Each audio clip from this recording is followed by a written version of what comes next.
بسم اللہ الرحمن الرحیم۔ السلام علیکم ورحمۃ اللہ وبرکاتہ۔ ناظرین گرامی، خاوند یا بیوی کا غصہ ختم ہو جائے۔ جس عورت کا شوہر کڑوے مزاج والا ہو یا بیوی بد زبان ہو تو اس عمل کو کرے، انشاءاللہ اللہ کی فضل و کرم سے بہت فائدہ ہوگا۔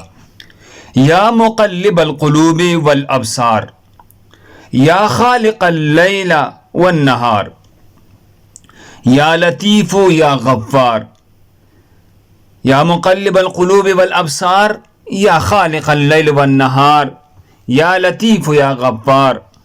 عشاء کی نماز کے بعد اول آخر 7 مرتبہ درود شریف اللہم صلی آخر تک، اور ان کلمات کو 200 مرتبہ پڑھے۔ اس کے ساتھ یا بدیع العجائب بالخیر یا بدیع، یا بدیع العجائب بالخیر یا بدیع۔ فجر کی نماز کے بعد 41 مرتبہ پڑھے، انشاءاللہ بہت ہی زبردست فائدہ ہوگا۔ اللہ ہم سب کو اس پر عمل کرنے کی توفیق عطا فرمائے۔ جزاکم اللہ۔